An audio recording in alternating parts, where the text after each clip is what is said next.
miarabatsika rehetrarehetra indray ny tenako hoan'nyty alahady fa 5 ny volana novambra 17 ity atao anatin'ny fandarana sakafom-panahy.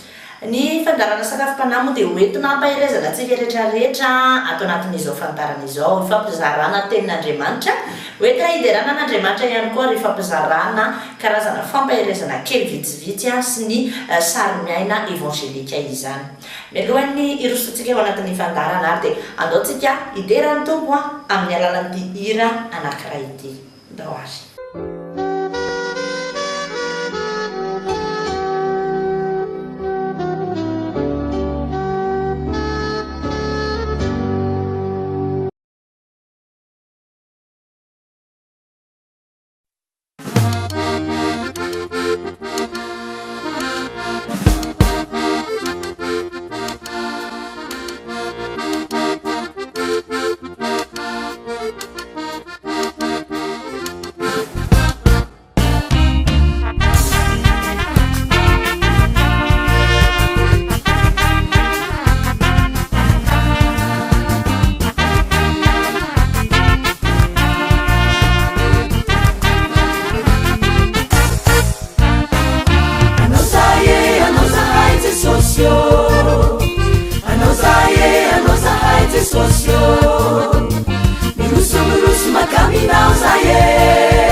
Ura che scoppuire tenina si salievcia la si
eny ary izay mahakasika an'iny iriny fa andao tsika hijery avy hatrany teny fampahirezana ho hitantsika atao amin'ny salamo toko 570 andininy 720 mivaky toy izao amin'ny anaran'ny tompo Jehova dia eo akaikiny izay rehetra miantso azy dia izay rehetra miantso azy marina tokoa averiko ndray mpandeha amin'ny anaran'ny tompo Jehova dia eo akaikiny izay rehetra miantso azy dia izay rehetra miantso azy marina tokoa zany hoe raha miantso an'Andriamanitra tokoa isika rehetrarehetra dia eo akaikintsika mandraka rify izy ary miaino antsika isan'andro noho izany dia antso izy araka ny bokyny Jeremia toko 7:30 andininy 7 antso iaho dia hovaliko ianareo ary ampsehoko zava mahagaga sy sary-tantarina izay tsy takatrareo ndao tsika ary anaraka hira anankiray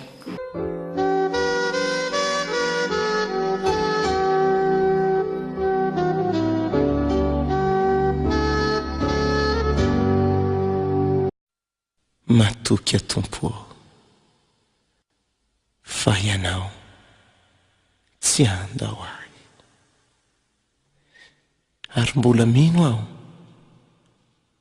fa tsy taratry ny rahampitso izay mitranga anio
Ari wa chero, debi terminal.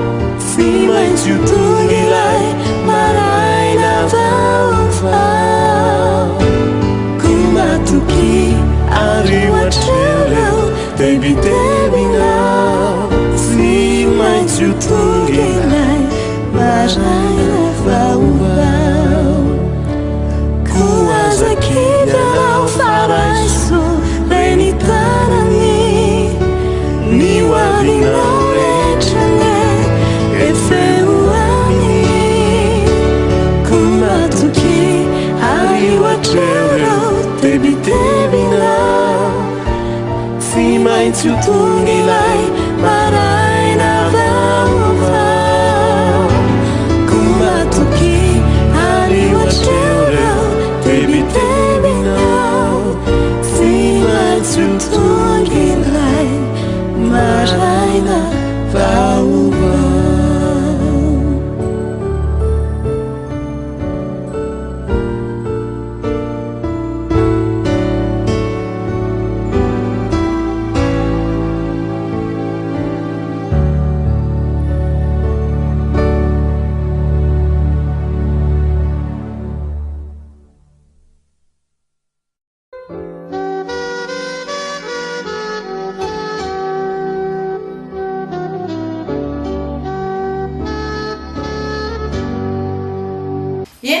Izay ny mahakasika niny hira mahafinaritra be iny fa mitohatra ny fifampaherezantsika mbola ato amin'ny boky ny salamo hatrany no hoentina ho anao salamo toko fadimapolo andininy fadimy folo mivaky toy izao amin'ny anaran'ny tompo antsoy aho amin'ny andro fahorinao dia hamonjy anao ka hanome voninahitra ianao antsoy aho amin'ny andro fahorinao dia hamonjy anao ka hanome voninahitra ianao mpamonjy tokoa izy raha misy ny zavatra mahory zao fiainana zao dia tena efa mihasarotra na nohanina rehefa mihatso ho hita ny zavatra manahirana be da be rehefa mahatsiaro ory ianao na ny fonao ny ory na ny vatanao ny ara-nofonao ny ara-panahanao dia miantso azy ianao fa hamonjy ianao tokoa izy tao anaraka iray indray ary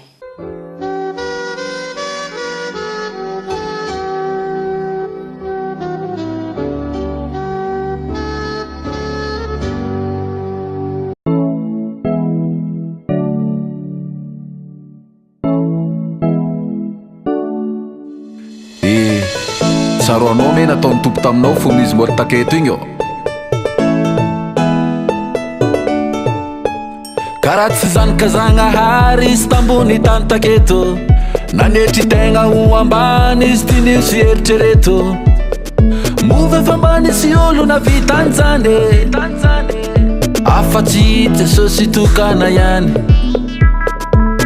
atsika nagnano adisoagna nefa izy nonovonoina atsika no ratsy nefa izy voakaravasy ny olombelo voelo kofaty ary tokony sedra ny mafy nefa izy nisolatsika nizaka ny sazy tsy manatsigny ary tsisy adisoagna jeso miragn'olo tsy naty fa karavinagna no repo afaka kajo izy loso niboaka ny andro fatelo zakaty aby regny nataony ny fitiavana tsika olombelo tsy manatsigny ary tsisy adisoagna jeso miragn'olo tsy naty fa karavinagna no repo afaka kajo izy loso niboaka ny andro fatelo zakaty aby regny nataony ny fitiavana tsika olombelo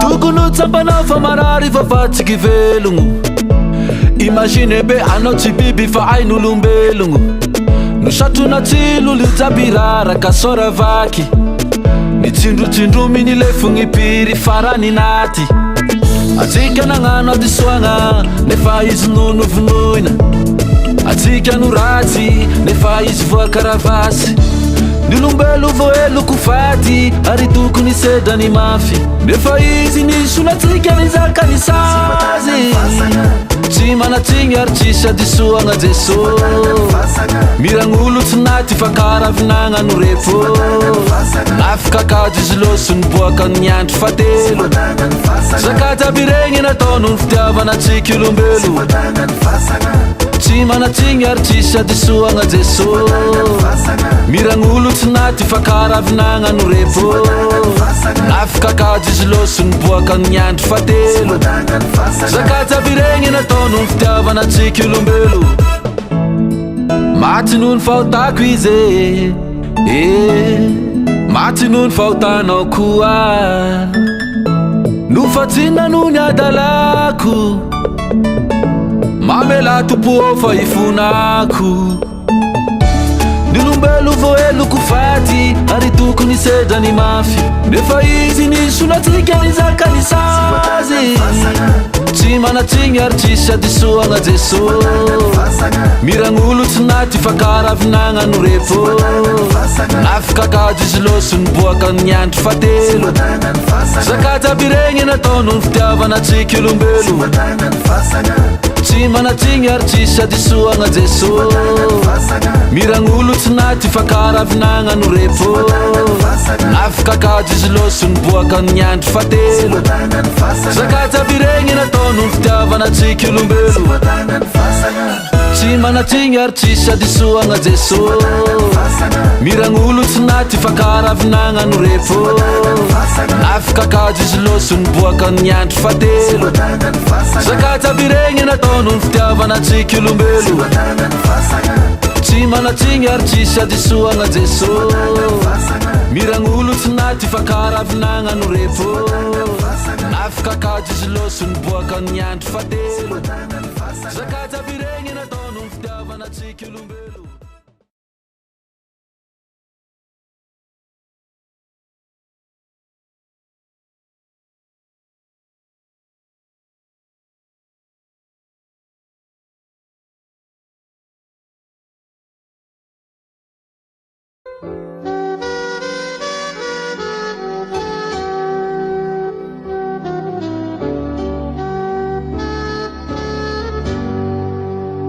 eny ary mitoetrany ny fifampaherezantsika atao anatin'izao fandaharana izao hojerentsika indray ny bokin'ny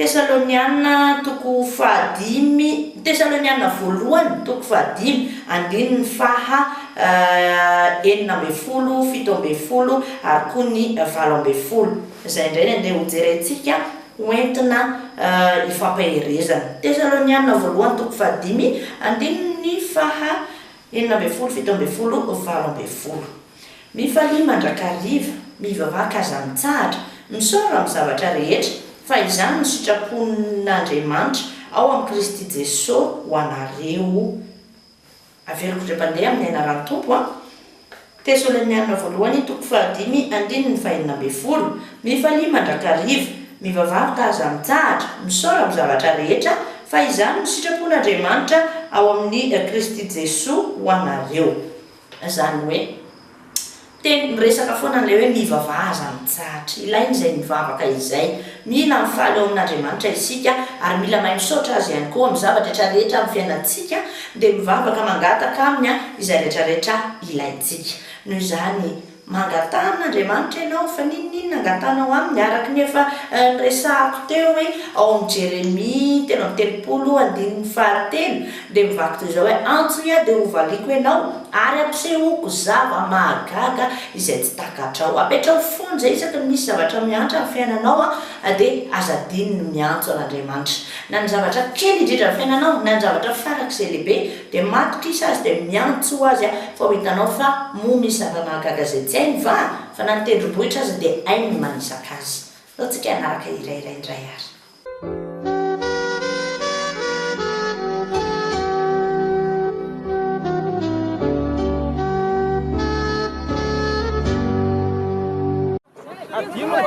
misy ela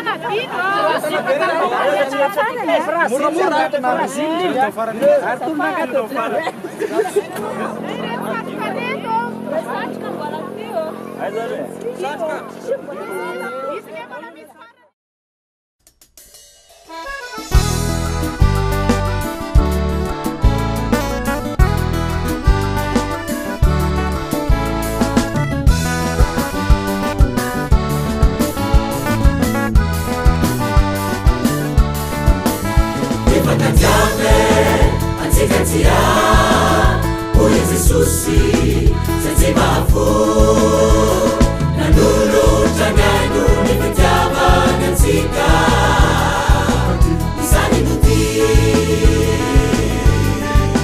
ny hafatromene azary ny fitiavany ane no tena ambony indrindra sy tsy manapetra maferiary sode isika tsy maintsy mano satre isika tena bakato rasinao tanako milanao ao mba hifankatia sy hifandefitra am fiainana sode isika tsy maintsy mano satre isika tena bakato rasinao tanako milanao ao mba hifankatia sy hifandefitra am fiainana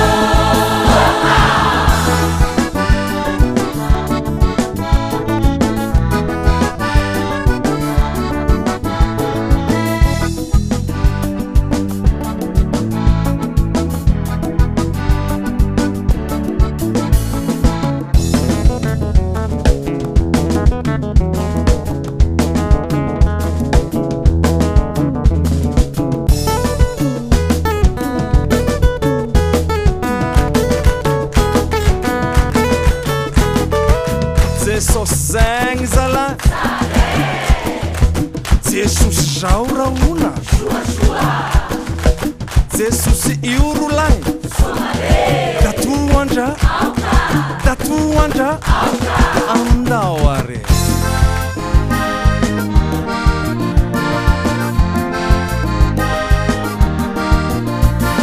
Sude isika tsy maintsy mano sande isika tena bakato rasinao tanako milanao ao mba hifankatia sy hifandefitra am fiainana sode isika tsy maintsy mano sande isika tena bakato rasinao tanako milanao ao mba hifankatia sy hifandefitra am fiainana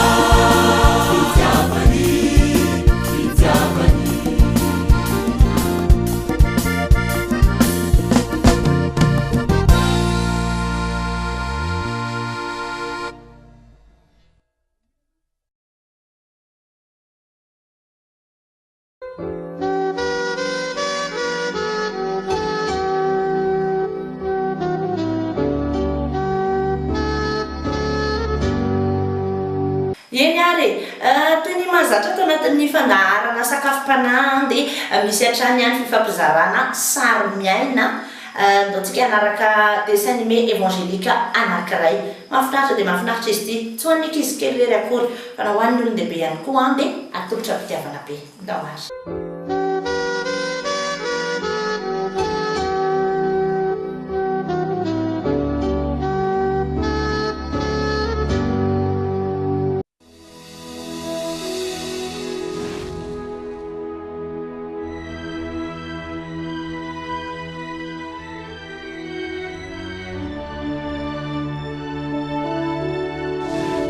L'Ancien Testament.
Se nourrir de la parole.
Ephraim, viens mon garçon, approche. Quand tu seras à Jérusalem, tu remettras cette missive au grand maître de l'école du temple. Il te dira quoi faire. Ne t'inquiète pas, cette écriture est parfaitement compréhensible. Va, cher Ephraim, que Dieu te protège. Voici mon offrande, rabbin, merci. Quel besoin as-tu donc d'aller à Jérusalem? Et il a fallu en plus que tu donnes de l'argent au rabbin. Tu n'es qu'un ingrat, parce que tu pars en abandonnant les shops de ton père. Tais-toi donc, vieil homme. Tu passes ton temps à te plaindre. Ton petit-fils deviendra docteur de la loi et reviendra à Babylone instruire les ignorants de ton espèce. Tu es la fierté de la famille, mon fils. Va, suis ta voix. C'est tout ce qui compte. Je te donne ma bénédiction. Je prierai pour vous dans le temple, pour que les anges veillent sur notre foyer. Je ferai tout pour que tu sois toujours fier de ton fils.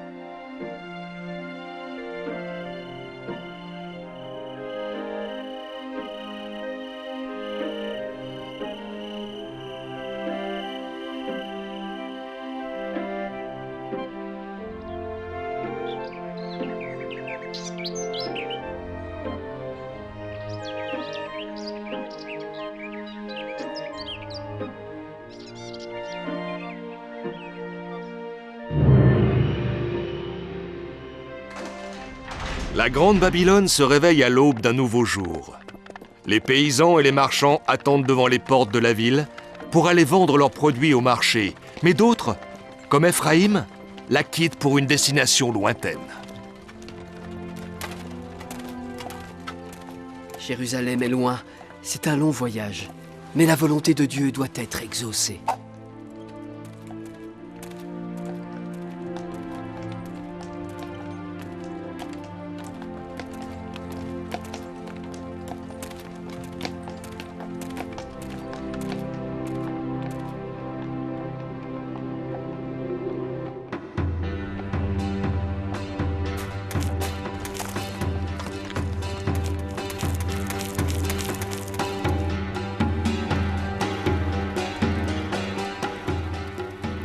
Regarde, il y a un homme qui bouge là-bas, derrière cette dune. Il nous a suivis toute la journée. Viens, on va lui demander ce qu'il veut.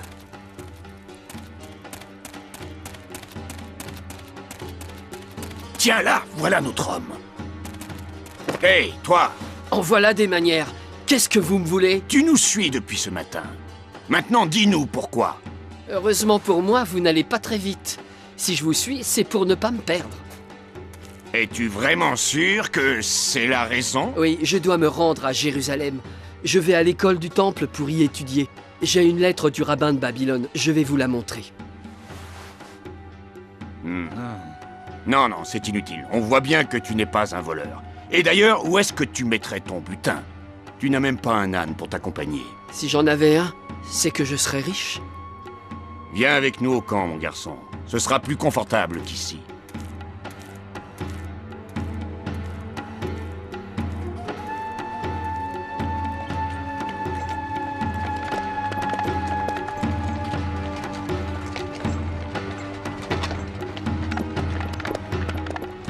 Hé, regardez là-bas! C'est Jérusalem, on est arrivé!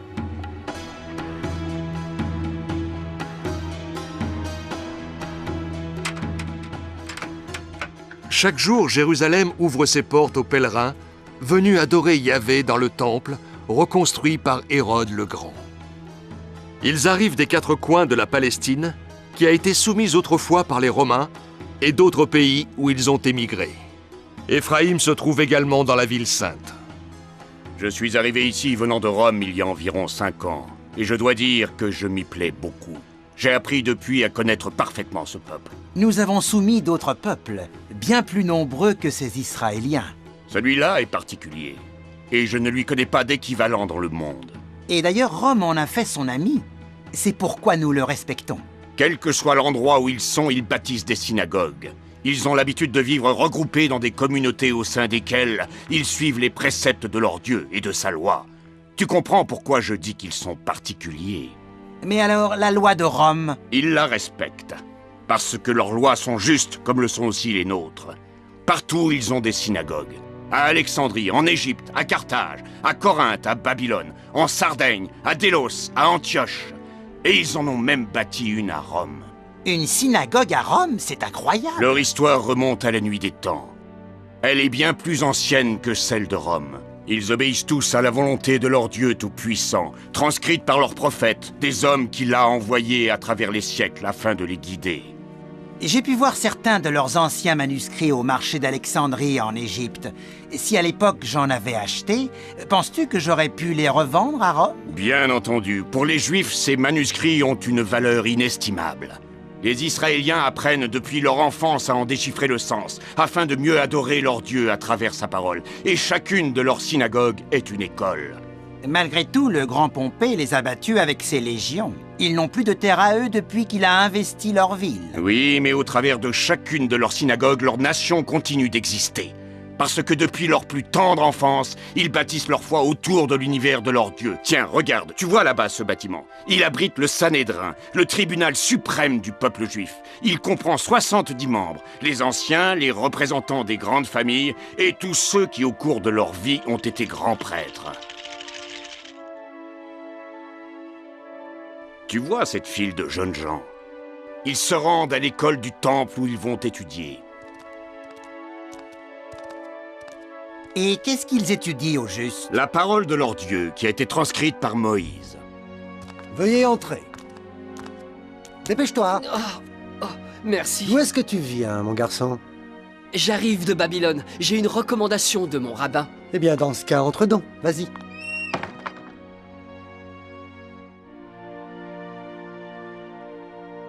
Maître, je suis très honoré.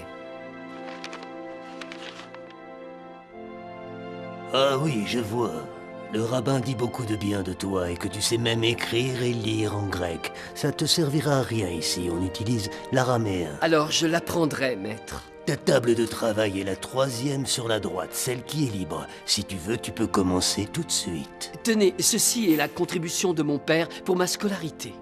As-tu de l'argent pour payer les autres frais? Non, maître, mais je travaillerai. Tu ne pourras pas travailler et étudier en même temps. J'y arriverai, maître, croyez-moi.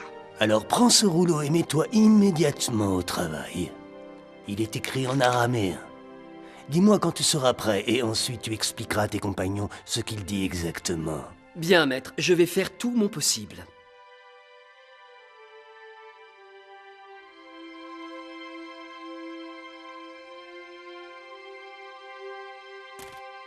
Je vais t'offrir l'hospitalité, et demain matin, je t'emmènerai à l'école. Tiens, nous y voilà. Éphraïm, je te présente mon ami la chèvre. Je suis veuf, et comme ça, tu me tiendras compagnie, tu travailleras pour payer ta pension. Je ne suis pas exigeant, je me contenterai de ce que tu pourras me donner. Merci, ami, sans toi, je ne sais pas où j'aurais trouvé à me loger. Maintenant, si tu veux bien, entrons.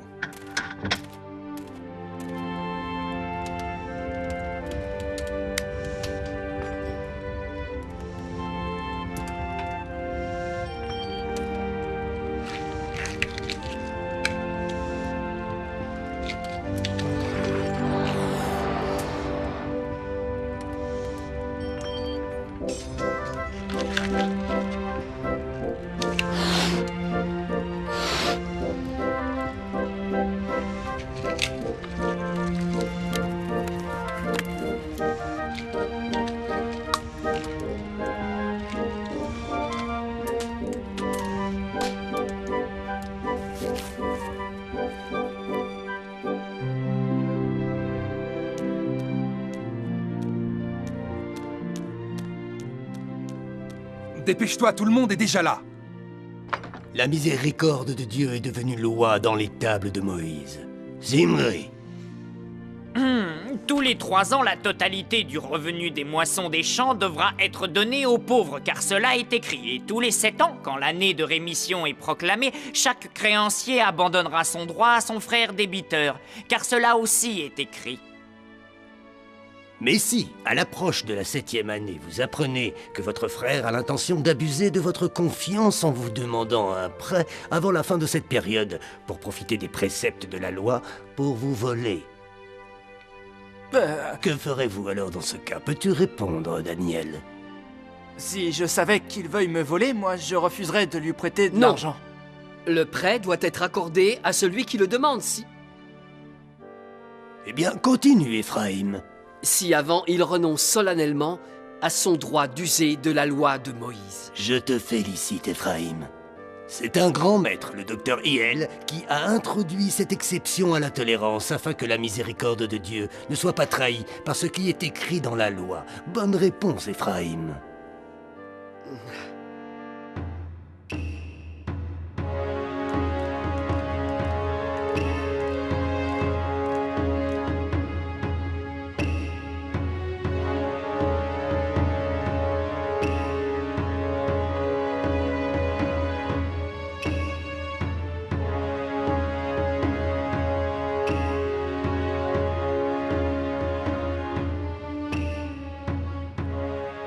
Pourquoi tous ces gens sont-ils rassemblés là? Vois-tu, ils attendent de connaître le verdict du tribunal.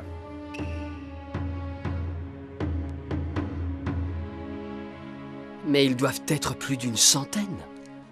Ce sont des rebelles qui attaquent les caravanes dans le désert de Judée en tuant et pillant au nom de Dieu. Non, c'est faux. Ceux-là ont incité les Juifs à se soulever contre Hérode et les Romains. Sans doute savez-vous qu'Hérode a été proclamé roi de Judée par le Sénat de Rome, à l'encontre des vœux du peuple et des droits de succession dynastique. Voilà pourquoi ces hommes sont jugés. Est-ce que vous êtes certain de ce que vous affirmez?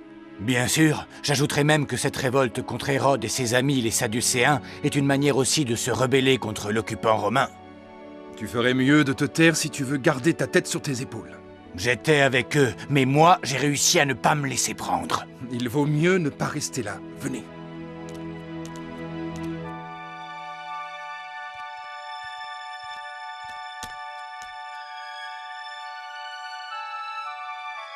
Au nom du roi Hérode le Grand, les rebelles ont été reconnus coupables d'avoir terni l'honneur de sa majesté et condamnés à être mis à mort par décapitation. Relâchez-les, bande de lâches! Ces hommes sont nos frères! Ils n'ont pas mérité de mourir! Ils appartiennent à notre peuple! Libérez-les! Laissez-les partir! Oui! Libérez nos frères! Hérode est un criminel! À bas Hérode! À bas les Romains! À bas Hérode! À bas les Romains! À bas Hérode! À bas les Romains! À bas Hérode! À bas les Romains!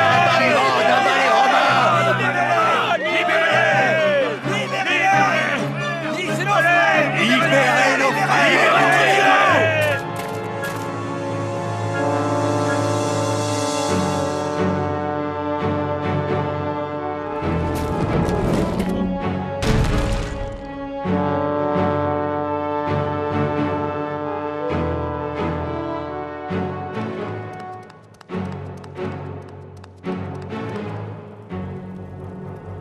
Il y a quelque chose que je n'arrive vraiment pas à comprendre.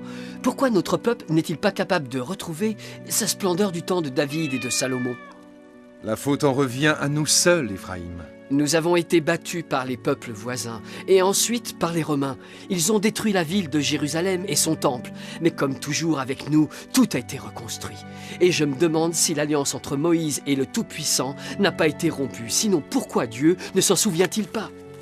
Fils, ce n'est pas parce que tu étudies la loi au temple que ça te donne le droit de sonder l'Esprit de Dieu. C'est un péché. Tu dois me donner une réponse, Siméon. J'en ai besoin. Dieu, pour nous punir, nous a livrés aux mains de nos ennemis. Mais quand il verra nos larmes de repentance, il nous enverra à nouveau ses bienfaits. C'est aussi simple que ça, Ephraim.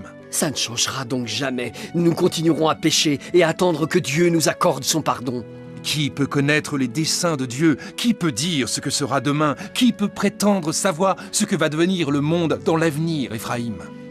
Mais j'ai besoin de réponses. Mon esprit réclame des explications sur la manière dont fonctionne notre monde. Je te l'ai déjà dit, c'est un péché d'orgueil, mon fils. Personne ne peut se permettre de s'immiscer dans l'esprit de Dieu. Pour moi, cette réponse n'est pas satisfaisante. Hein? Me permettez-vous d'entrer? Bien sûr, frère, viens te joindre à nous. Comment nous as-tu trouvés? Je vous ai suivi depuis la ville. Si tu as faim, tu peux t'asseoir avec nous et manger, mon frère. Merci, mes frères, mais est-ce que vous ne craignez pas que les gardes du roi Hérode me trouvent ici et vous punissent? Dieu dit, ouvre ton cœur à ton pauvre frère. C'est ce que nous commande la loi donnée par notre Seigneur Dieu. J'ai toujours payé ma dîme au temple et respecté consciencieusement les lois de la Torah. J'ai, comme mes frères, toujours voulu être un bon Israélien, mais personne ne peut m'obliger à obéir à ces étrangers romains qui adorent de faux dieux. Et puis d'ailleurs, de quel droit viennent-ils ici nous dire à nous, le peuple élu de Dieu, ce que nous devons faire? Alors, mon frère, que nous conseilles-tu? Nous devons nous battre, même si ça nous conduit au tribunal. Et à la décapitation, voilà ce que je veux faire et voilà ce que tout le monde devrait faire, pour témoigner de la vérité et ne plus nous laisser insulter par l'arrogance de cette bande de païens. Quand le temps sera venu, les morts se relèveront glorieux dans la vallée de Josaphat. Et nous aussi, ce jour-là, nous nous relèverons. Nous ignorons juste quand cela arrivera. Maintenant, cher frère, où vas-tu donc te cacher? Je l'ignore, je m'en remets à la volonté de Dieu. Ce soir, tu dormiras ici, et demain, tu trouveras quelqu'un qui te tendra la main.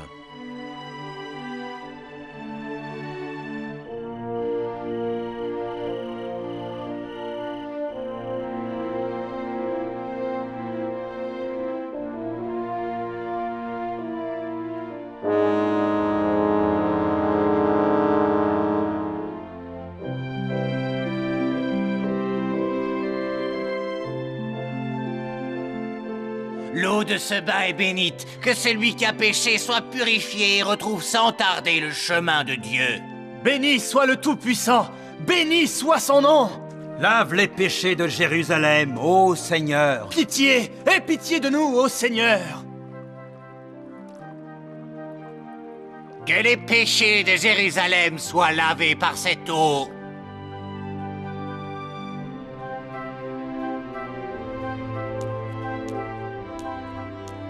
Après 3 ans, il est temps que tu retournes à Babylone. J'ai préparé une lettre pour ton rabbin.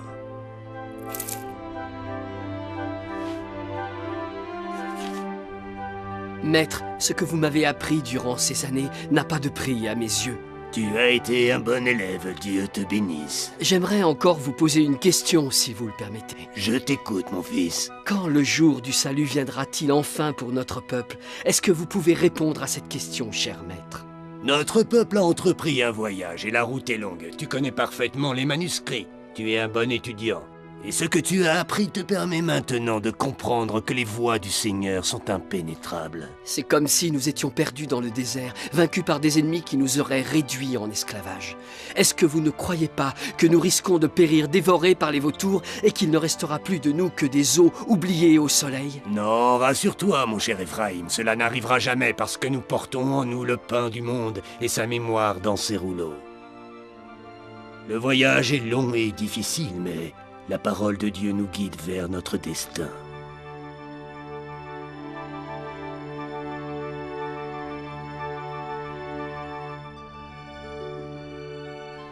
J'ai mis du pain, des dattes, des olives, des figues et du fromage dans ton sac. Cela devrait te suffire. Durant ces 3 années, tu as été un père pour moi, je te remercie. Derrière toute chose, il y a la volonté du Seigneur. S'il te plaît, Siméon, donne-moi ta bénédiction. J'ai recopié pour toi, d'après un rouleau, les paroles que Yahvé a dictées au prophète Malachie, quand tu seras sur la route de Babylone. Prends le temps de les lire, elles apporteront une réponse à ton âme. Je pense qu'elles éclaireront ton esprit et qu'elles te rapprocheront encore davantage de Dieu, mon très cher Ephraïm. Merci, Siméon. Que Yahvé te bénisse, mon fils.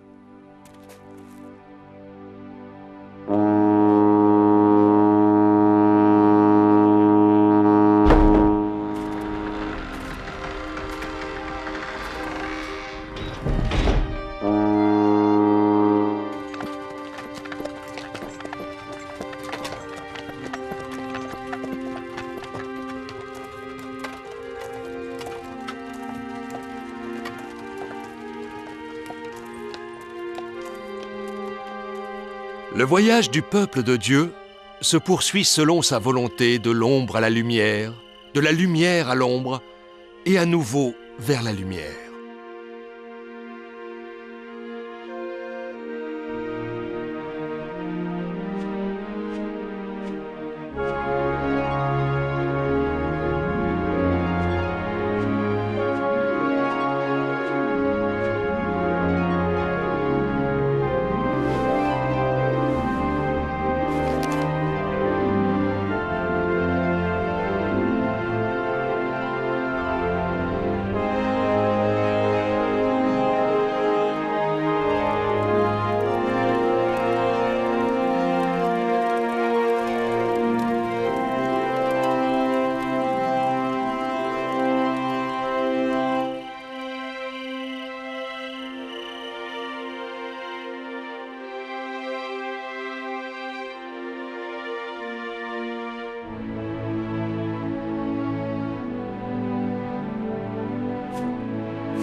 Conformez-vous toujours à la loi que j'ai dictée à Moïse, mon serviteur, sur le mont Horeb, pour tous les enfants d'Israël. Ainsi parla le Seigneur à son peuple qui marchait sans relâche dans le temps qu'il avait créé.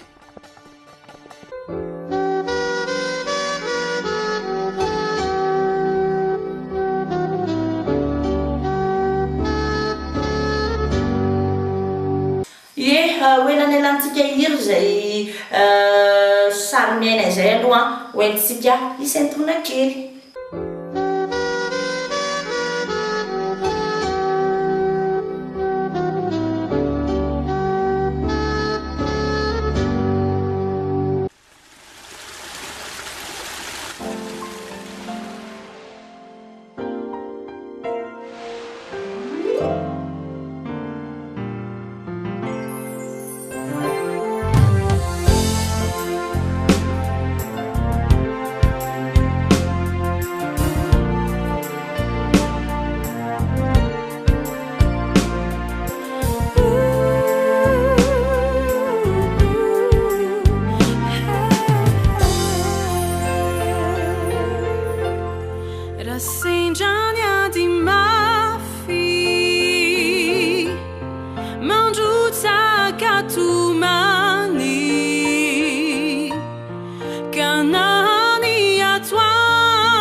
Satria manaleho masoko ianao eny be voninahitra sady tiako.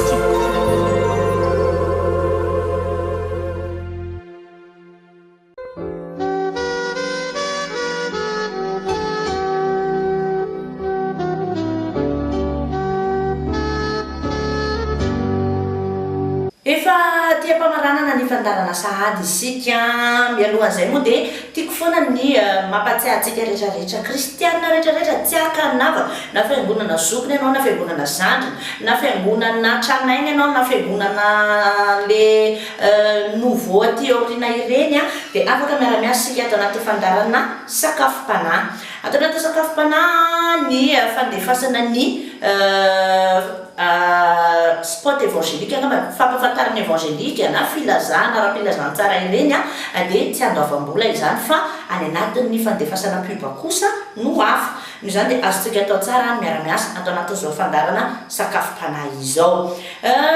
Ao anatin'izay karazana filazana ary atao anatin'ny fandarana sakafom-panahy isika izao. Aza adino ary fa ny tanora dinamika avy amin'ny pentecôtiste mitambatra eto Madagasikara ny faharoa hatramin'ny faharoa ambin'ny folo ny volana novambra izao dia misy ny fitaom-bavaka amin'ny efatrora tolakandro mandrapitambatra. Noho izany lohahevitra moa anatin'izay hoe tanora dinamika dia misy atao tolakandro ny fitaom-bavaka ao am-piangonana anasanantsika rehetrarehetra izay. Isa-maraina moa dia misy fitoriana filazantsara izay ataondreo tanora dinamika ireo. Noho izany fotoandreo iverenana amin'Andriamanitra hitotiana amin'Andriamanitra mamonjy fitaom-bavaka. Izay koa tsy midika hoe hivadi-pinoana ve raha tany amin'ny katolika na tany amin'ny protestant na tany amin'ny tsy haiko adventiste ianao dia andeha hamonjy ny pentecôtiste dia hoe hivadi-pinoana. Tsy mivadi-pinoana zany ny notsika dia ray fotsiny ihany Andriamanitra mpahariny tany sy ny lanitra. Fa mety hoe ny fiangonana ny titran'ilay fiangonana no samihafa fa ny fanahinao ampaherezana tena zava-dehibe. Tongava manatrika izay fotoanan'ny pentecôtiste mitambatra eto Madagasikara izay izay efa nanomboka tamin'ny 2 novambra hatramin'ny faharoa ambin'ny folo ny volana novambra isaky ny tolakandro amin'ny fiangonana pentecôtiste etsy Tanambaotsitiana izany. Ankoatra izay ihany koa misy koa ny hetsika izay karakarain'ny Jesosy mamonjy eo Tsororokavo izany hoe convention provinciale na fionambe fifampaherezana izay karakarainy zareo ny fahatelo ny fahaefatra ary ny fahadimy ny volana novambra fito ambin'ny folo sy roa arivo. Izy io moa dia fitaom-bavaka feonambe sy fifampahirezana ny atao ao anatiny a manomboka amin'ny 7 maraina no makany noho izany aza miraty fotoana izay eonana amin'Andriamanitra ianao a na aiza na aiza fiangonana ninona tompompinoana misy ianao a fa kosa ny fanahinao manokana no jereva tongava ary ianao eny amin'ny Jesosy mamonjy any Tsororokavo ny 7, 4, ny 5 volana Novambra zany hoe nanomboka tamin'ny zoma teo izy a omaly sabotsiny izy a ary androany alahady ihany koa dia mbola misy izay fitoam-bavaka izay aza misalasala tongava eny. Any an-tanantsika manokana ihany koa rehefa tonga ny fotoana fanomponan'Andriamanitra ny amin'ny tranon'Andriamanitra dia tongava satria ny tavan'ny rahalahy mandranitra ny tavan'ny rahalahy ilaina ihany koa ny fampahirezana ary ny fionana amin'Andriamanitra manokana ho anao ihany koa afaka atanao isanandro isa-minitra isa-tsegondra. Izay ihany koa no mamarana ny fandarantsika sakafom-panao any androany mirary soantsika rehetrarehetra ho tahin'ny tompo daholo mametraka ny velomo mandra-piresaka ho amin'ny manaraka indray veloma daholo to.